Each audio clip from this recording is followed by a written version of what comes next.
Good evening. I'd like to call the Elk Grove Unified School District Board of Education meeting to order and welcome you. We did meet in closed session and we appointed Yvonne Wright as principal at Myola Beitzel Elementary School, and the yes votes were Amavisca, Cox, Fortuna, Lee, Madison, Perez, and Singh Allen. I would also like to announce that tonight's meeting is being videotaped and recorded and will be available on the district's YouTube channel. There are blue cards available at the table just outside the boardroom for anyone who wishes to address the board, and if you would like to, please complete it, hand it to a staff member to the table at my right, and indicate if you want to speak to an item on or off the agenda. If it's on the agenda, we will ask for you to speak at that time. There is a time limit. To start our meeting tonight, I would like to invite our Superintendent, Dr. Ladd, to lead us in the pledge. Thank you, Madam President. If everyone would please rise. Anyone wearing a hat, if you would please remove it. And if you would then please salute and pledge. I pledge allegiance to the flag of the United States of America and to the republic for which it stands, one nation, under God, indivisible, with liberty and justice for all. Thank you, and you may be seated. Thank you, Dr. Ladd. On behalf of the board, we'd like to give you this keychain. Thank you very much. I appreciate it. There. The next item on the agenda are presentations and recognitions. Tonight we have none. So we'll go to student expulsion recommendations. If anyone wishes to address the board in closed session regarding a student expulsion recommendation, please come forward. Seeing no one, I'll call for a motion to approve the request for student expulsion. So moved. I second it. It's been moved and seconded to approve the request. All those in favor? Aye. Opposed? Abstained? Motion is carried unanimously. We will then go to public comment, and tonight we have two blue cards. One is on item 13, so I will wait for that item. And the other one is on Mr. Mark Doty, and if you would come forward and please give us your name and state it so it's correct, and then you will have 3 minutes. And as you know, any items that are not on tonight's agenda are not, we cannot discuss tonight, but we can certainly give you guidance. So. Thank you, board members. You had my name correct. My name is Mark Doty. I'm a member of the Elk Grove community. I've been here for a long time resident, graduated from Elk Grove High School back in the 90s. Have a number of children, 2 that attend in the district, 3 that are not there yet, so we will be busy over the next numerous years. So my kids currently attend Edna Beatty. We recently moved across town. We're at John Earhart. We moved in January, and the reason I'm up here is dealing with school boundaries, schools being full, and the causes of that. And I understand on your agenda back in January, or just a few months ago in June, there were some discussions about how it's awfully easy to fraudulently change your PG&E address, your SMED address, and it's just frustrating. You know, we buy a nice big home. Our family was expanding. We bought it within walking distance to this school. From January till June, we were forced to drive across town because we were offloaded back to our original school, which was better than going to 2 different schools. They are now at Beatty, and now I have kids that aren't on the same track. I got one on A track, one on Z track, and I'm sure you've heard this before, but that's just a nightmare for parents. You know, we're on the waiting list to have it changed. The school's been great. I talked to Dr. Caval, I believe her name is, at the district, because I had shot an email off, and the response I got, I just wasn't very pleased with, because, you know, the answer was, well, it's on the parents to tell us if they move. It's on the parents to not lie to us. The district doesn't really have much of a policy that I think is very fair to parents that live next to, in this case, Beatty is one of our highest scoring schools. It's very popular. It's a year-round school, obviously, and it's just frustrating. I have some other friends that they moved in May to Vineyard area. Again, bought a lovely home, and they would be offloaded because Adriani's full. They chose to send their kids to private school, so they're at the Lutheran school for another year while they wait. And so I'm kind of running out of time, but it's just frustrating. Walk to school day is coming up in October. How many kids can't walk to school because they're driving all around? Traffic is an issue at every school. If kids went to the schools that they live next to, you would have a lot less issues, and I'm out of time, so thank you very much.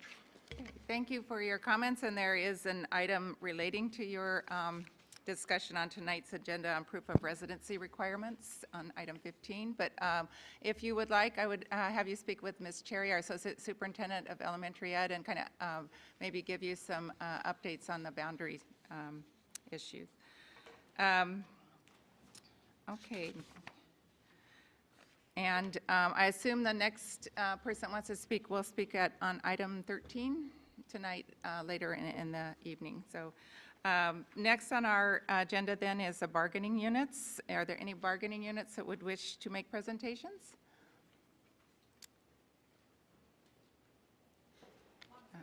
I guess you're, okay. Good evening, Mary Deutsch, California School Employees Association, starting another brand new year. I just want to say that we had a wonderful connection yesterday during our HR meeting with Dr. Kruger and Director Luluan, trying to go and resolve issues relating to the bilingual teaching associates, as we do have an action pending. We hope that that action will be looked at, and I know it will be because we had very good talks yesterday. We do possibly have other things that we still have to look at with the bilingual teaching associates. We still have cause to believe that we don't understand what the 15% rule is, and we desperately want to have that hammered out. But because there was a change in the agenda tonight, we had a few families in our bilingual teaching associates. Their families were going to be here, and we have a couple in the back right now, but we were going to have a lot more, and we were going to have speakers actually from the bilingual teaching associates, those who are laid off and also those who are currently employed. And what we want to address right now is that 15% rule and how we understand it. How we understand it for a long time has been 15% at a school with a population of 15% or more. I'm not sure if that's how you understand it. That's how we've always understood it. That's how CSEA took the vote in understanding it 3 years ago. This was in compliance to July 2010 and what the state law was justified to do at that time, to go and provide those services for not only the students that we have in our schools, but also the families. Those services would be translation, interpretation now as the primary goal, with the third goal of education. It's something that our bilinguals have done for decades, but now we have actually a different structure. Okay, with that said, we have some 15% schools that we have identified, and like I said, yesterday's meeting was quite good. But we're going from our 15% schools, and we're having, where we have one person placed at a 15% school, we have one person now going to 4 15% schools. We don't understand why. And that's something that I know that we're going to have an opportunity to talk to HR about. We're very grateful that LCAP has afforded the opportunity to go and hire 5, maybe 6, I'm not sure now, additional bilingual teaching associates. And hopefully that opportunity will hurry up and get our job descriptions out. Well, the job descriptions are already there, but the actual RTAs to go and have them posted and bring back those who are still on the reemployment list. But then also the Spanish translators that are still waiting to be hired, because that's our heavy volume. Unfortunately, we're still lacking in our Middle Eastern languages. Still, we're going to work on resolving that issue, hopefully, soon. But in the meantime, at the end of September, those that are on the reemployment list for 39 months rehire will have expired, and then we lose those good educators. So I just want you to know that we are making progress. We're very appreciative with the new team of HR, but we also want you to know that these families out here, these are the, wave, some of our families. These are some of our families for the Spanish that now have, in a 15% school, have been divided with another school. We can't have one translator going to one school every other day, 4 different schools. It's just not right. This translator that I'm thinking of, she has now gone to almost 600 families. I don't think that's fair to those families, and I don't think it's fair to that worker. So please keep that in mind. Keep in mind that we still haven't looked at the Punjabi, the Urdu, the Farsi, the Hindi, the Sindhi, and those are heavily populated. We've lost the Russian. So we're just looking for transparency and not a myopic view of our culture, our community. Thank you. Ms. Deutsch, question? Yes, sir. I just want to clarify the statement on the bilingual teaching assistant moving to schools. Is that an individual going to 4 schools, each of which have been identified as having 15% at their site, or is the bilingual teaching assistant going to 4 schools that together make up 15%? There are 3 out of the 4 schools that are identified as 15% schools, and they have been for a number of years. 2 of those schools are already being serviced by a 15% person, so this is on top of. One of the schools wasn't identified, and we could not find the actual percentage. Also on the sheet that we did see yesterday was Hmong that is now going to be covered. That was at, I believe, 18.2%, but it wasn't identified as a school. So that's something else that, again, we appreciate having the time to work with HR in identifying some of these schools. Okay, So thank you. yes, 3 out of the 4 are identified as 15% schools. Thank you. And This can just be clarifying questions? So, Yes. You mentioned Hmong. Which school was this at? It's not identified on the sheet. What school, though? It's not identified. It just has Hmong 18.2%. Yet we know that with the LCAP, we have 2 positions identified, but we don't have identified placement yet. okay, thank you very much, and I'm sure we'll get some more information on that as you proceed. Thank you. Thanks. Okay, for our public hearing and action items, we'll start with item number 8, pupil textbooks and instructional materials. Ms. Geraldine Ewing.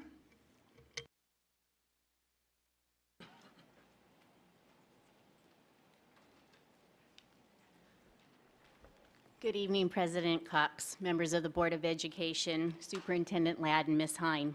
As a requirement of the Williams legislation and Education Code 60119, the Board of Education shall hold a public hearing during the first 8 weeks of instruction and make a determination through a resolution as to whether each student in each school has sufficient textbooks or instructional materials in all core areas, which include English language arts, mathematics, history, social science, and science, and that they are aligned with content standards and consistent with the curriculum framework cycles.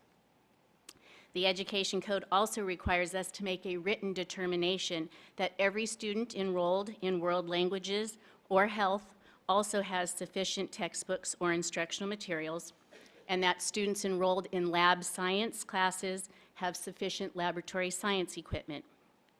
This resolution certifies that each student in the Elk Grove Unified School District does have textbooks and instructional materials consistent with these guidelines. I would now like to request that the Board of Education open the public hearing, and I will bring the resolution back to the next board meeting on September 2nd as an action item. Okay, I will now open the public hearing. Seeing no one come forward, the public hearing is closed, and the action will be requested at the September 2nd meeting. Thank you, Ms. Thank you Henry. very much. Next item on the agenda, item number 9, is a public hearing of the Elk Grove Unified School District's annual service delivery budget plan for special education. Mr. Tolstrup? President Cox, members of the board, Ms. Hine, Dr. Ladd, each year the Elk Grove Unified School District SELPA is required to submit an annual budget and service delivery plan as a component of the local plan. As a requirement of that, we're required to open a public hearing for comments, and we will bring the item back on September 2nd for approval. Okay, I'd like to call for a public hearing. Is there anyone here who would wish to speak to that? I'll close the public hearing. Are there any comments from the board or discussion? Then this will be brought back in September 2nd also. Thank you.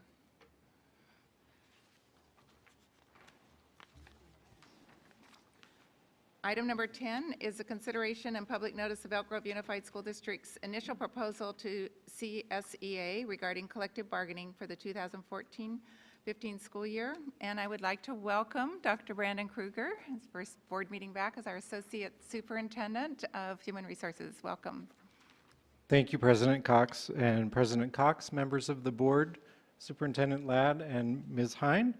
I'm here as the Elk Grove Unified School District Governing Board is asked to review the Elk Grove Unified School District, EGUSD, initial proposal to the California School Employee Association, CSEA, for 2014-2015 collective bargaining. Pursuant to Government Code, Section 3547, the following are stipulated for negotiations between a bargaining unit and the district.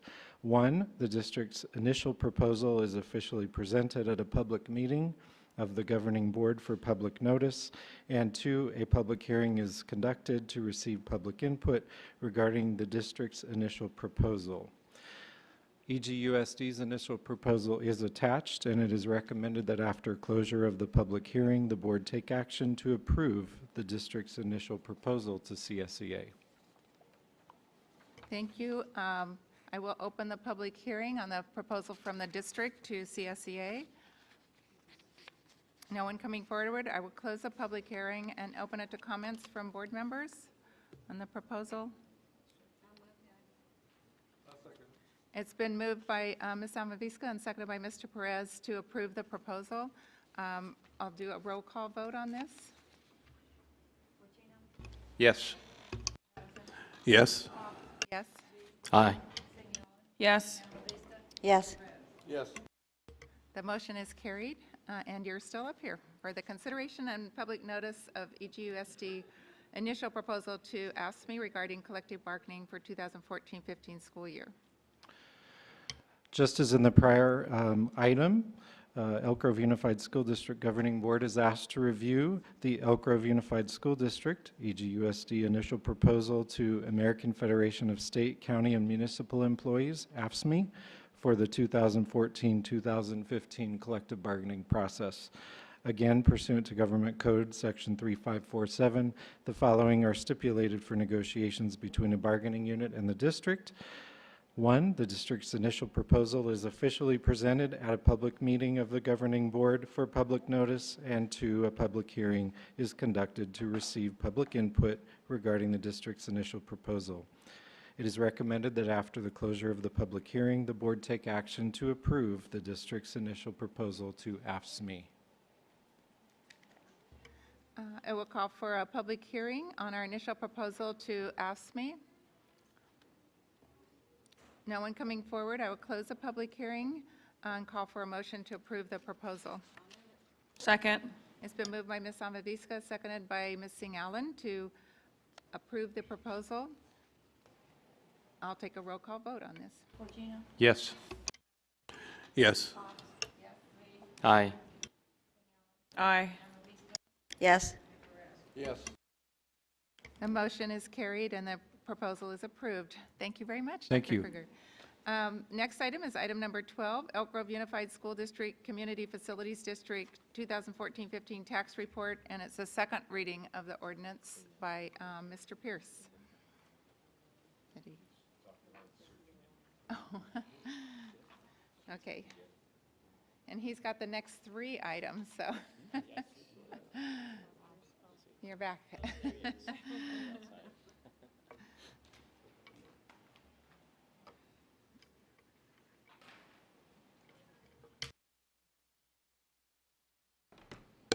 Sorry, Madam President, duty called in the lobby with the parent.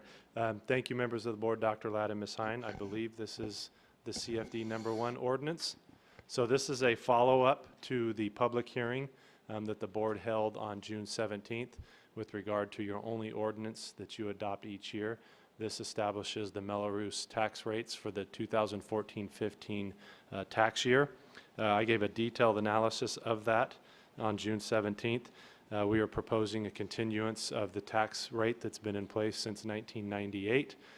For the first time in a number of years, you saw an increase in all categories in your tax rolls. Again, for the first time since I've been here in 7 years. So that's a good sign for the economy. Our overall tax levy is where it was now in 2007, 2008, which is also a good sign. So I'm happy to present that to the board tonight. We've had no public comments. We've had no property owners petition their tax rate. And with that, I would ask that you open and close the public hearing and adopt ordinance number 1. I'll call for a public hearing. Seeing no one come forward, I'll close the public hearing and call for a motion to adopt ordinance number 1, 2014-15. So moved. It's been moved and seconded to adopt ordinance number 1, 2014-15. Any discussion? I think we discussed this last meeting. I'll take a roll call vote. Yes. Yes. Aye. No. Aye. Yes. Oh, thank you.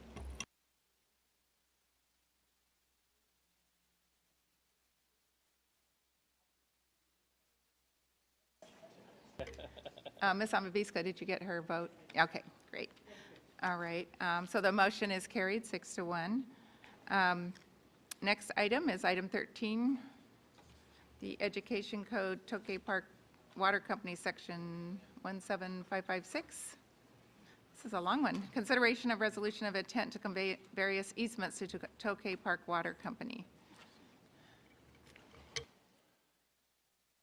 Thank you again, Madam President, members of the board, Dr. Ladd and Ms. Hine. The resolution of intention before you tonight comes at the request of a cooperative with the Tokay Park Water District and the Southgate Park and Recreation District.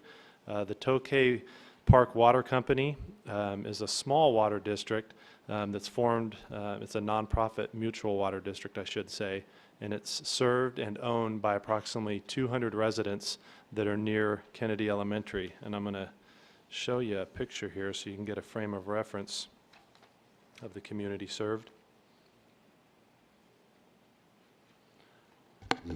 So you can see Kennedy Elementary. This is Briggs Drive. This is Florin Road. And I know the folks in the audience who are, this is near and dear, I hope I don't misrepresent, but basically this square grid in this area represents the Tokay Park Water District. Again, approximately just shy of 200 residences and some private businesses who are served by that water district. I quite honestly grew up in that neighborhood and lived there most of my life, and I didn't know Tokay Water Park District even existed. But having said that, they do exist, and I've had the pleasure of working with them. They have had an issue with one of their wellheads where it's producing, it's not producing at the rate that they would hope, and it also has a chemical in it that is above the state standard, and therefore they need to find another wellhead location that draws clean water. So they have done a number of surveys. They've gone out and worked with constituents in the area, Southgate Park Recreation District, as well as us. We've had multiple conversations with them throughout the process, and we have found a location working with them that they believe at this point in time will meet their needs. This is the back north corner of Kennedy Elementary here. You can see our new playground. There's a residence here.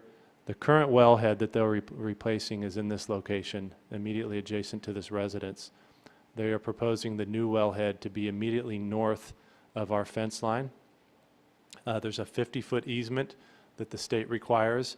It puts some restrictions on what that property can have on it. I can tell you that none of those restrictions would affect us, and it deals with things that frankly we would never ever do on a school site anyways. So it's safe for them. One thing is a piece of history for the board that you may not be aware of and members of the audience may not be aware of is the Kennedy Park.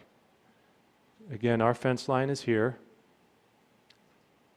This is known as Kennedy Park. It runs on the north side of our fence line and then continues north here.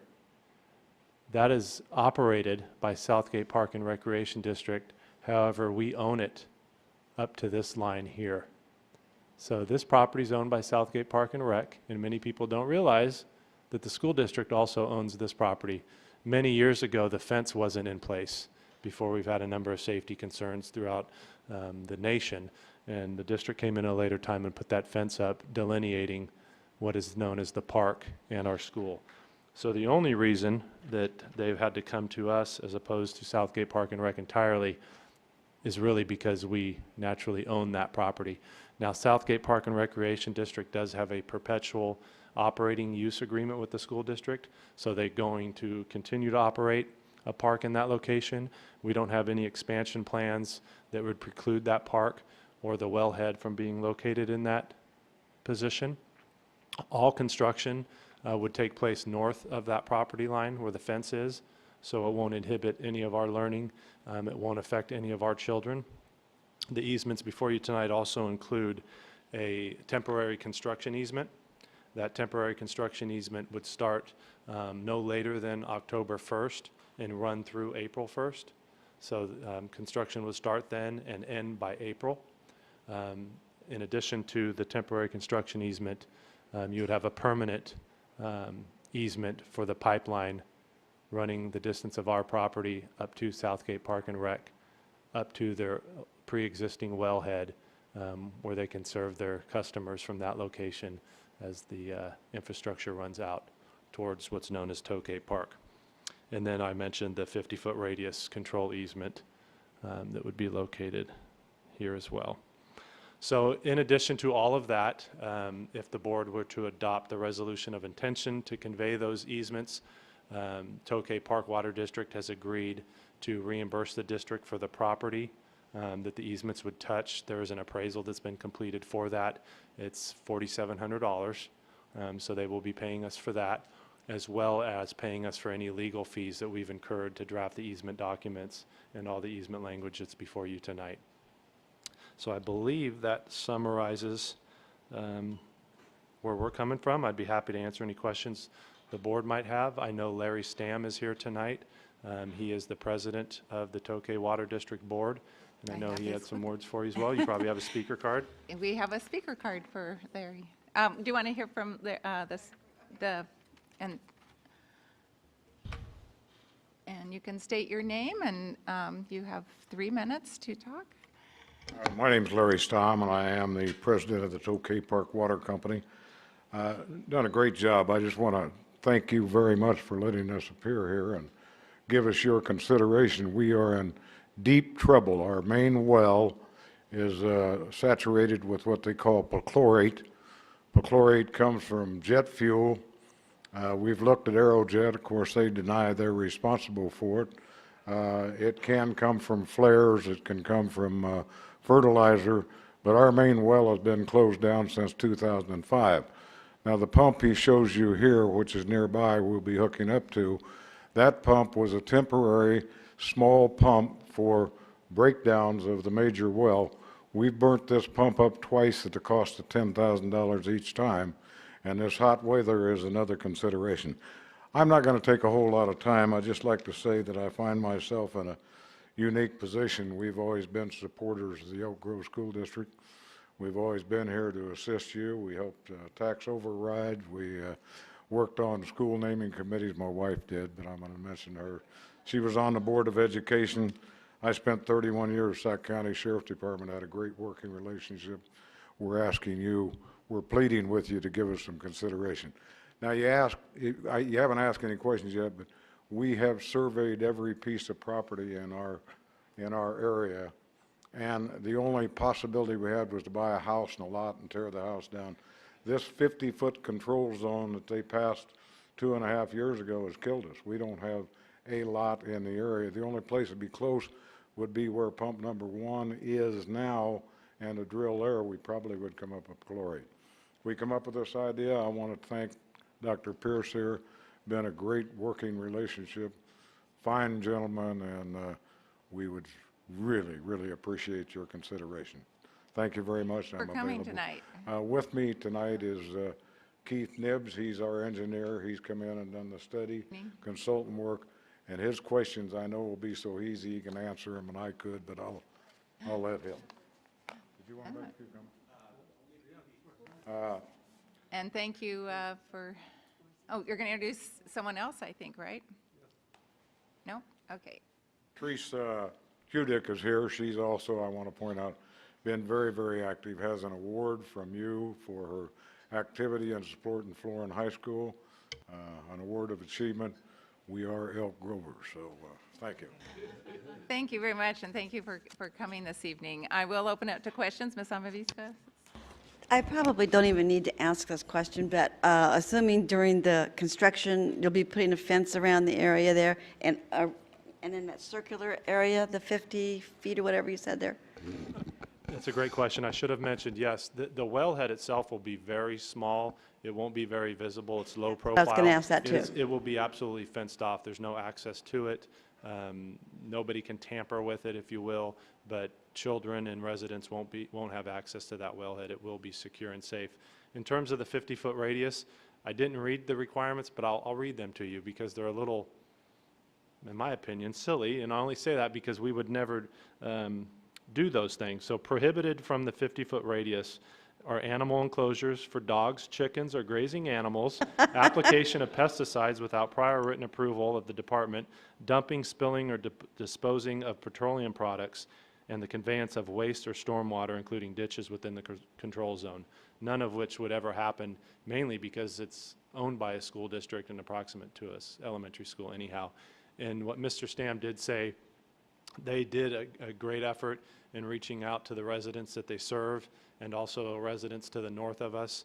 They were trying to find other alternatives and come up with the best alternative, and ultimately, after exhausting all of their resources and attempts to find a wellhead location, they ultimately landed here.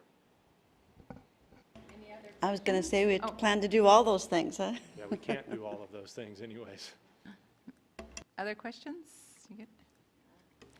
I have just a statement. I called in this afternoon and talked to Mr. Pearson regarding this issue because of the fact that I'm very familiar with the water issues in our community as a result of working on the Florin Resource Conservation District, who owns and manages Elk Grove Water Services.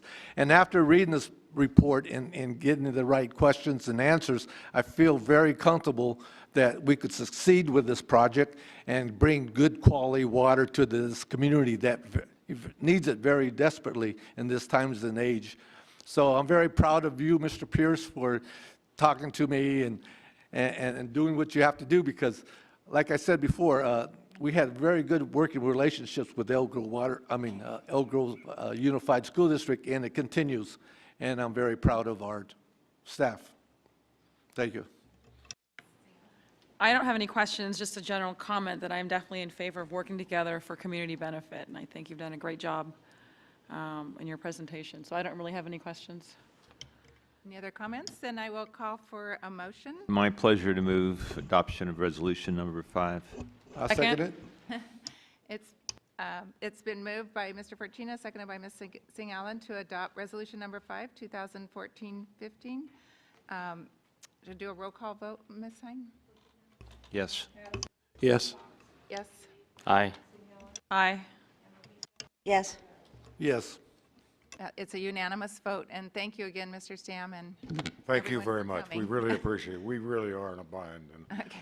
one of the questions that come up early, we thought maybe we could go back into well number 2 and go deeper. We've got a sand problem there, and that well is declared by the engineers as out of operation. So this is our last ditch. Thank you very much. Thank you. Thank you, we appreciate that. Next item, Mr. Pierce, you're on SMUD, Proposition 39, Support Ow. Services MOU. That'll be the last time I go out to the lobby before my items. Thank you. Again, this is an item that we have discussed previously. We've included this both in our master plan conversations as well as our Proposition 39 conversations, and we have communicated this to the board. I have to say, similar to the last item, you know, we really do value partnerships in the Elk Grove Unified School District, and our partnership with SMUD is another good example of that. Throughout our workings with SMUD, they have been a partner both not only in terms of energy efficiency and helping us with design and helping us with our energy conservation program that Dr. Ladd and I started a number of years ago, and we believe that it's ingrained in our culture now, and SMUD was a great partner in that. But a lot of people out there don't understand what they also do for our classroom. They have a number of educational programs that are happening each and every day. In fact, one that's happening now that'll come back to the board in October as part of Energy Awareness Month. But having said all of that, they've come forward yet again with an incentive program relative to Proposition 39. I think all of the voters are familiar with Proposition 39. Thankfully, it passed at the same time as Proposition 30. And what Proposition 39 did was fix a tax loophole, and those new tax proceeds come forward to K-14 districts for energy efficiency projects. For our district, it means roughly $3 million a year in energy efficiency projects, so we're looking forward to tackling that.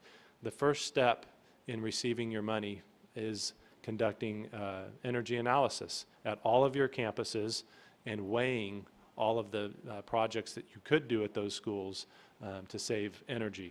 We are doing that, as you well know from our master plan conversations, in unison with our facility assessments. So you approved a contract with Jacobs.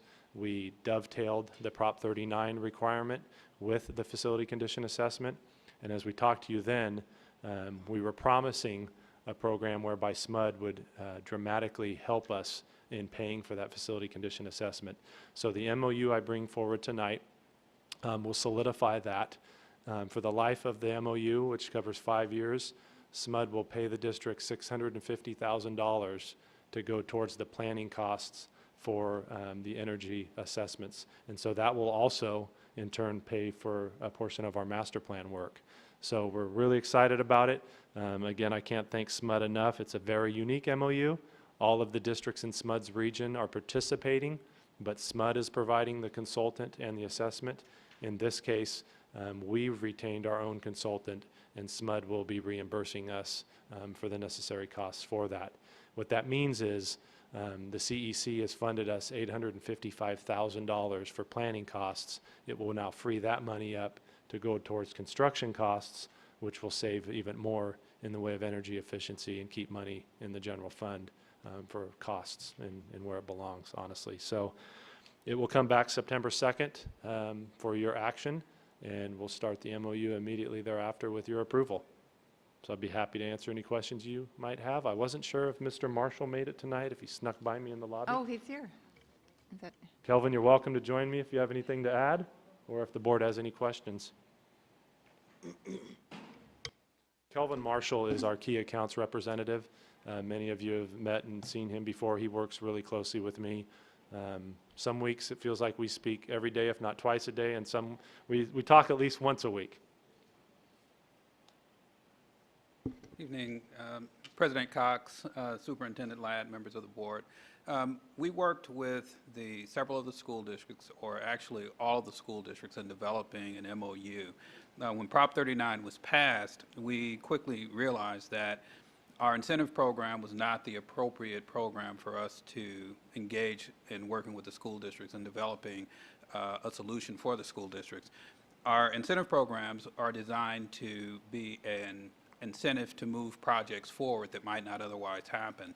With Prop 39 and $2.5 billion roughly going to all the school districts over the state of California, we realized that our incentives was not the item that was pushing the project, it was the Prop 39 dollars. And so realizing that, what we did was we set up a meeting and we met with just about every associate superintendent across our service territory. We actually asked them what did they want, how could we help them in terms of developing a program around Prop 39. And they told us what they wanted, which what they wanted was actually different than what we anticipated. And we developed this program around it. Elk Grove Unified decided that they had a slightly different approach and that they wanted to hire their own consultant, and they had the expertise to do that, where some of the other districts, particularly the smaller districts, didn't. And so we developed an MOU, and the Elk Grove MOU is a little different than the majority of the others in that we are helping the district to offset about 75% of the cost of the audits that they're going to need to in order to be able to pursue these projects. And so I think it's another great partnership with the district. We've spent, I think the district have received slightly over $2 million over the last several years in energy efficiency rebates. And so this is just another step forward in our partnership.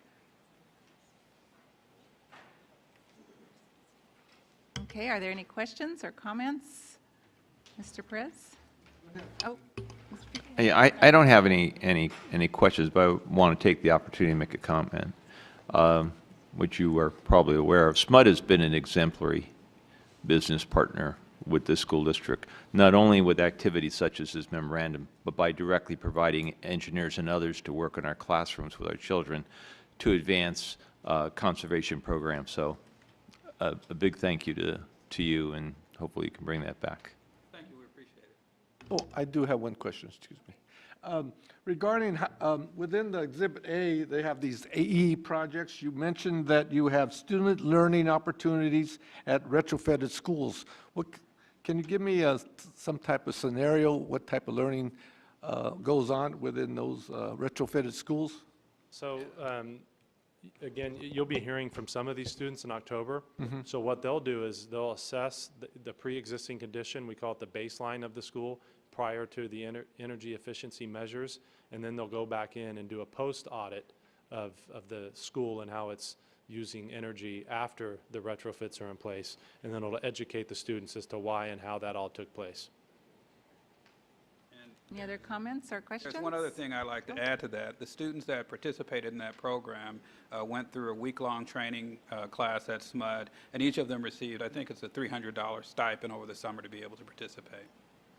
That's a great program, and I think we did hear from them last year and a year before. It was there, just outstanding opportunity for them. And again, I just echo Mr. Fortuna, the partnership with SMUD has just been stellar with our school district and just so many ways. And this is another example of a unique way that we can help our students, help our facilities, and help energy efficiency. So with that, I'll call for oops, we don't have to move. We go to September 2nd. We want to move it. Well, it's a, yes, we will come back in September 2nd for ratification. So thank you, Mr. Pierce.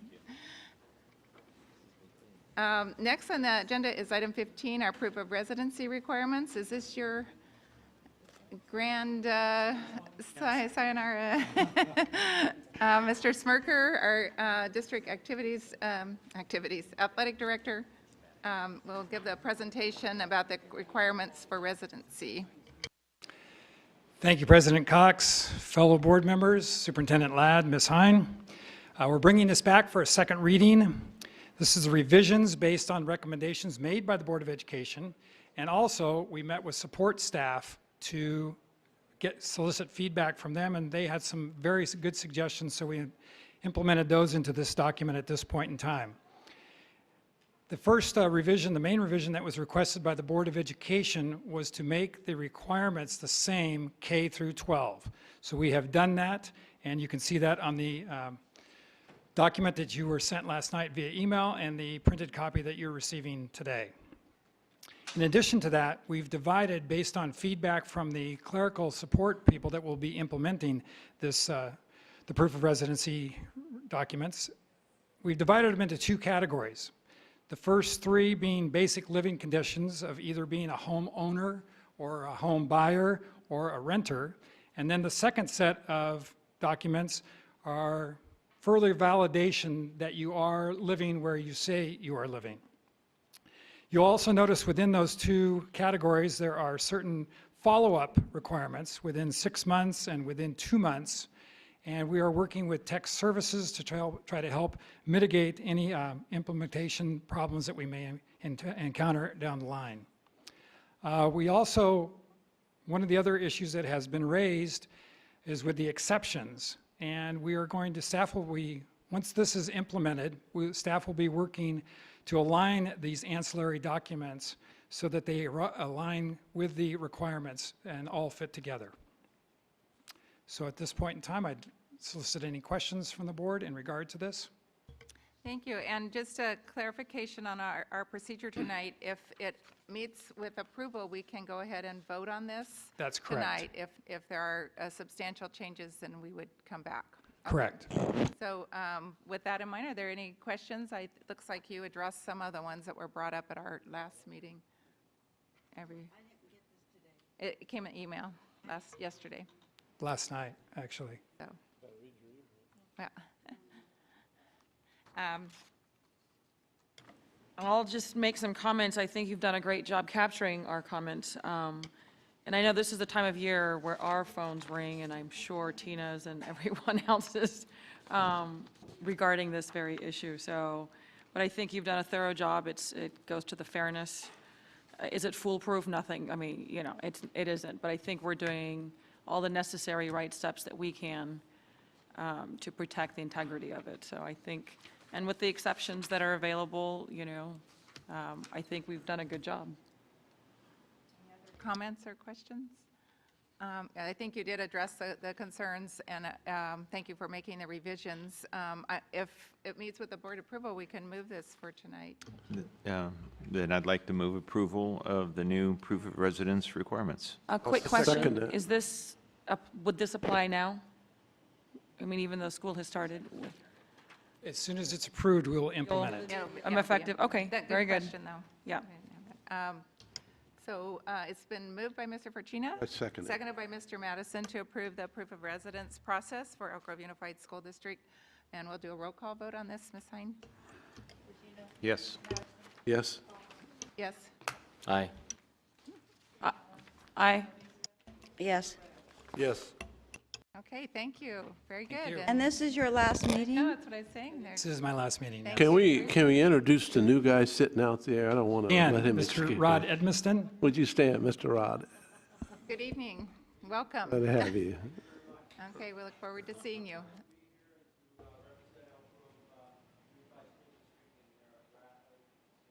Thank you so much. We look forward to working with you. And thank you Enjoy for your service. retirement. Come back and visit. Okay, next item is identification of Superintendent Search Stakeholder Committee, and this is presentation on the board's process for selecting a superintendent. At our last special meeting of the board, we decided to designate a stakeholder committee to expand our transparency as well as our involvement of our community to assist in the search process for the selection of the next superintendent of Elk Grove Unified School District. And this committee would represent employee groups and community groups and will provide valuable input to the board. The role of the committee is to include confidential interviews of final candidates for the superintendency, which would be reported out to the board. The committee would not rank or select a superintendent, as the board maintains the decision-making role in selecting the next superintendent to lead the district. The following individuals were selected as leaders to represent their constituencies, and they are commended for dedicating time to this process. And each of you was handed a list of these, and I want to thank Ms. Hine for her work on this. It was done in a week's time, which is really speedy for getting them contacted and getting input back. But from ASME, we have Jennifer Ballerini. From PISWA, we have Armando Fernandez. From CSEA, Mary Deutsch. From EGA, Maggie Ellis. ATU, Brian Weens. And EG Teams, Dave Nevis. Our student is a board rep who has been on the board for several years from Franklin High School, Jade So. Our superintendent's parent advisory member is Brad Pennick. Our business community is the president of the Elk Grove Foundation, John Shook. Our representative from our CAC is Diane Barnes. Our finance committee is Romel Declines. And from our DLAC committee is Yolanda Contreras. And as I said in the process, they will be assisting us in interviewing final candidates for the superintendency in a confidential manner, and that will be facilitated by Dr. Kruger. So any questions or comments? I think it's great that we have stakeholder input in our process for This transparency. is very new for us, and Good it's, stuff. I'm excited that we will have this opportunity also. So to do this, we need to approve this with a vote. So moved. I'll second it. It's been moved and seconded to approve our community stakeholders to interview in our superintendent search process. All those in favor? Aye. Aye. Aye. We have ayes down there? Head nods? Yes. Ayes? Okay, there are 7 ayes, so is unanimous. And thank you, too, for Mr. Verchina for, he and I and Ms. Hine were part of the small committee that looked at this and helped to, Ms. Hine actually was the one that contacted all the people, did all the work. So, but the board did come up with the groups that we did. So with that, that is approved.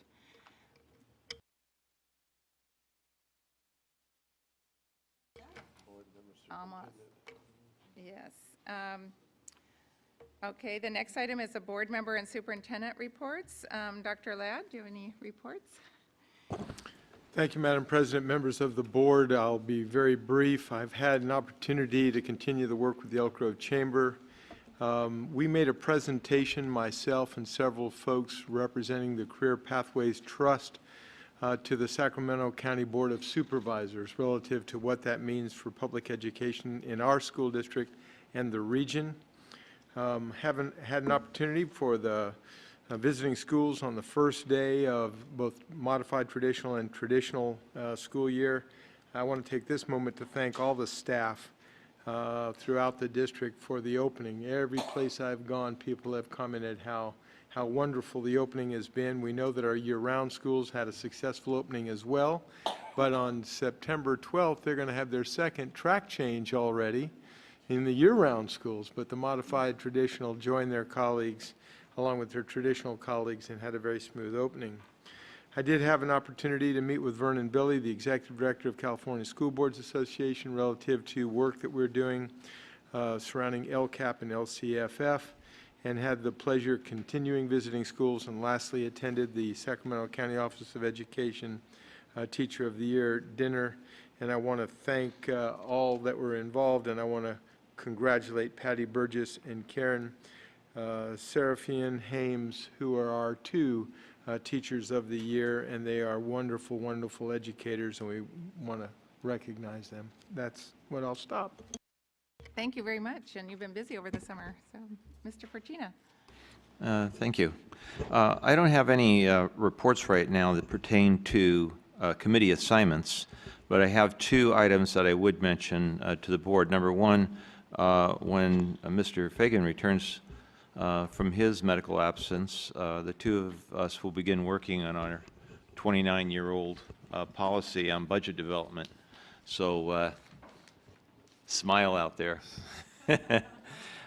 Secondly, with sadness, I have to announce that Chuck Aubert, who is a parent who has 2 children, Arnold Adriani, and was trustee Area 7 representative Finance Committee, can no longer serve. And so given my responsibility for filling that seat, I will be utilizing the applications that we had received for the 3 at-large positions and look at those who have children attending schools in trustee area 7, and we'll move forward to fill the position.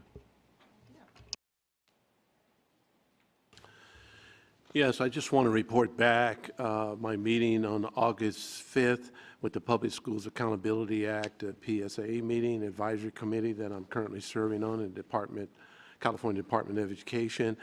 I want to pass down, and maybe Arlene can make some copies of these, the PowerPoint presentation that was given by Dr. David Conley on the measures for college and career indicators.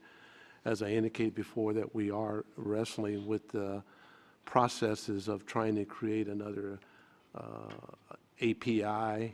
That Senate Bill 1458 is currently open right now, that we're trying to get measures on how we can improve that API to make well-rounded secondary schools. So Arlene, I'll pass that down and you can make copies for the board. And also a larger copy, I would like them back because for my meetings that I got to attend, for Mr. Cerruti, his department, it was very interesting that we went through as a state to see some of the SATs from various high schools, but more importantly about the honors and AP classes, the number of schools in the state of California, the size of the schools, to see what's really going on in California. It's pretty amazing to me, and I'm sure we might mirror some of it, particularly on some of the schools that are not their minority groups, subgroups are way far down that we're trying to improve upon. So the California State Department is looking at that very heavily. So there's a lot of data in that and graphs that you and your department can look. In fact, I would like to see how we measure up to some of these graphs in here. They have it broken down by small schools all the way to large schools on some of the honors AP classes there. Thank you. Nothing much other than attending the Teacher of the Year banquet that was hosted by the Sacramento County Office of Education, which I thought was just beautiful. You know, hearing these students who introduced to their teacher, and what makes him special is really touching, and quite proud of our representatives as well. That's it. So I'm going to add 2 committees on my committee reports because I think they're of value to our district. One is the Sacramento Area Women's Chamber of Commerce. I do chair that, and there's going to be excellent opportunities because our focus is on STEM to engage and mentor students. So once those opportunities become available, I'll share that with our staff to engage our students. And then also I sit on the Sacramento Regional Coalition for Tolerance in connection with Anti-Bullying Awareness Month in October. It will be held on October the 11th at the State Capitol. I'll have information on that, and I would be happy to sponsor students so that they can attend that. I really don't have anything to report except that Harris Middle School had a great opening, great chorale night, so I've been more involved with my first kid into the middle school, so. Yes, I attended many of these executive search committees at different high schools, and I learned a lot from our community. They gave excellent input about the qualities of Elk Grove education and qualities of what they expect our new superintendent should be like, and it was very enlightening. Our 2 consultants were very impressed, and they learned also a lot of what's going on in our community and what it needs. And during this whole process, I think all of us are going to listen to the community and see what they want, and eventually we're going to get the #1 choice. Thank you. Yes, and that's where I've been spending quite a bit of time is on the superintendent search process, and want to again thank Ms. Hine and Ms. Grasswich for all their help on that. We had an excellent communication and meetings, and the process has been going very well for going so fast. So we're very fortunate. Next, I will go to the consent agenda, and Mr. Lee will read that. Sure, Madam President. Before I proceed, I'd like to pull item 25. And I'll start with item 16. Approval of minutes. Item 17, personnel actions. Item 18, renewal of internship credential program agreement between Elk Grove Unified School District and National University. Item 19, resolution regarding board member absence. Item 20, approval of purchase order history. Item 21, approval of warrant registers. Item 22, approval of budget transfers. Item 23, ratification of contracts. Item 24, resolution. If I could just interrupt on ratification of contracts, item number 23. Oh. Number 43 on that list, I am pulling from that list of contracts, please. Number 40. Number 43 on the list Oh, of the okay. item of number 23 with all the others staying. Oh, I see. Okay. Let's backtrack a little bit. On item 23, ratification of contract, the superintendent is pulling number 43. Thank you very much, sir. Sorry to interrupt. Okay. Item 24, resolution granting signature authority for proposed agreement with the Sacramento County Division of Behavioral Health on behalf of Valley High School's Health Tech Academy. Item 25 has been pulled. Item 26, Project Ride operational agreement for 2014 and 2015. Item 27, Elk Grove Auto Mall 2014-2015 graduating seniors attendance drive agreement. Item 28, resolutions to participate in lower emission school bus program. Item 29, approval to establish a contract to purchase automotive oil and lubrication products only cooperatively through the County of Placer.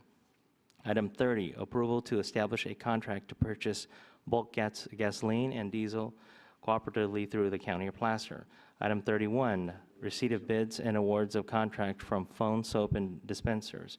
Bid number 552-13/14.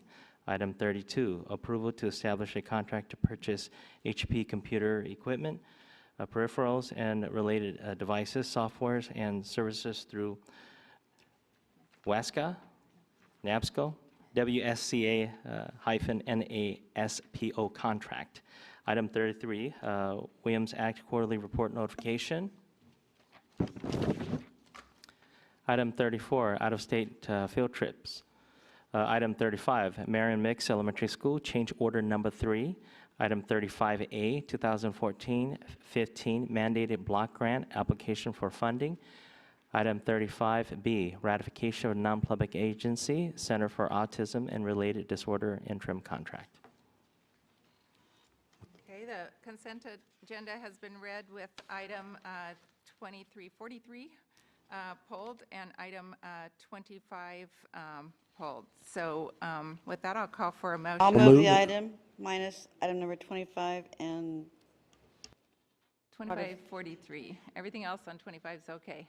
okay. So move. I'll second that. Okay, it's been moved and seconded with the motion and indicating those items that we will not be approving. So all those in favor? Aye. Aye. Aye. Aye, all voted in favor, so that passes unanimously. And now we'll go back to item 2343. Dr. Ladd, was there a comment on that, or you're just not going to bring it forward? No, we're just not bringing it forward at this time. Not bringing it forward, okay. And then item 25, Mr. Lee. Thank you, Madam President. Real simple. As most of you know, I am employed with the Sacramento County Office of Education, and this particular memorandum of agreement does engage with the County Office of Education. And as indicated before, we did seek legal opinion on this, and there is no conflict of interest, and I just wanted to go on record. So we can still move the item then. Right. I'll move item 25 for the consent agenda. Okay, item 25 has been moved and seconded. All those in favor? Aye. Aye. Motion is passed unanimously, and thank you for that clarification. Other information items, we had 2 blue cards come in late. The items from not on the agenda we've already covered on the agenda, but I can, since we are early tonight, I can allow you a couple minutes each if you wish. So Susan Mason and Catherine Duran.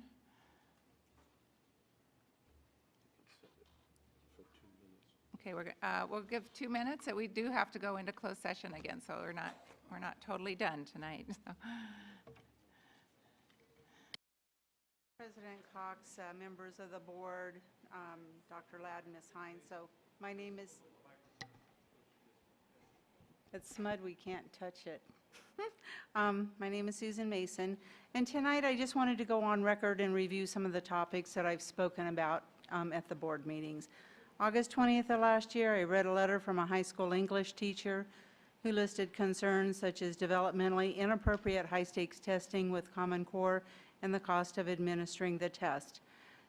September 3rd, I voiced concerns about the estimated cost of Common Core. October 2nd, I voiced concerns again over cost and the district's budget.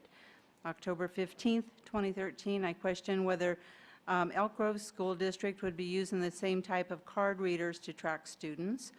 November 5th, I listed the states who initially adopted Common Core and then identified 26 of those who were considering withdrawing or downgrading participation.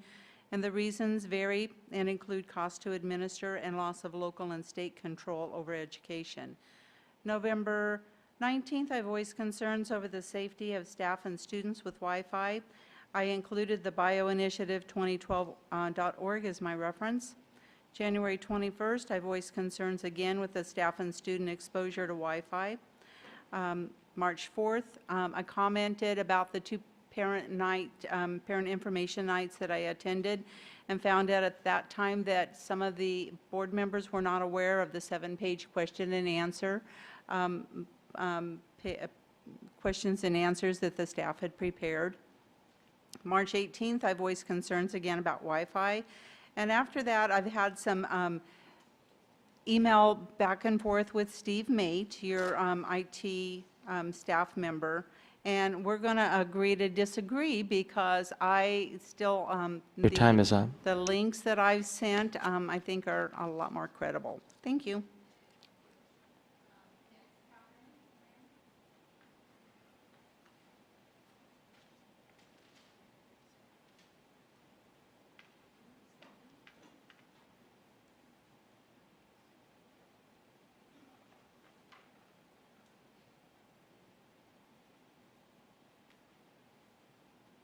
Thank you. Good evening, President Cox, board members. Teachers across the United States are losing faith in the Common Core state standards. I'm going to read a little bit from an article out yesterday. According to a poll out yesterday by Education Next, a quarterly journal from Stanford University's Hoover Institution, 40% of teachers say they oppose Common Core, more than triple the 12% who said they were against the standards in 2013. Public opposition to Common Core has also increased.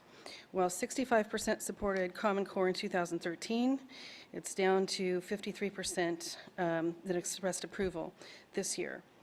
This is a courtesy of Huffington Post article dated August 18th.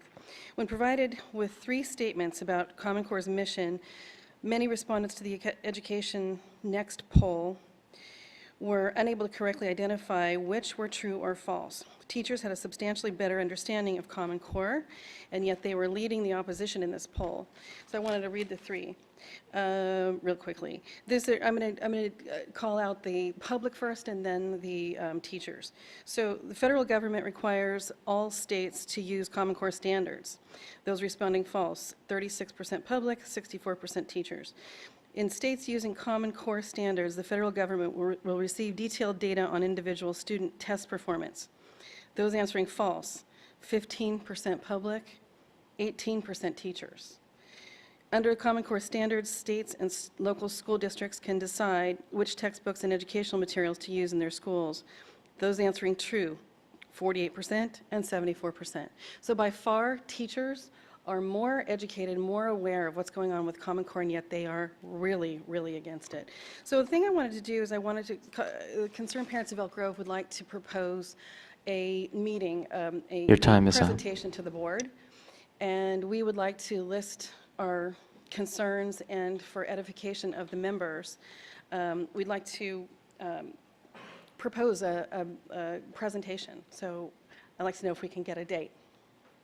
I'll have to refer you to someone. Dr. Ladd, do you have someone in mind so she could talk with? Okay, he'll meet with you, so, the superintendent, so. You want, He will meet with you to discuss your request. set up a time Yes. and date? Okay, great. Thank you, Dr. Ladd. Thank you. Okay, with that, we are going to other items from the floor and future agendas. Hearing no one, we will adjourn into closed session for the board. And It's a record, Priscilla. Good job.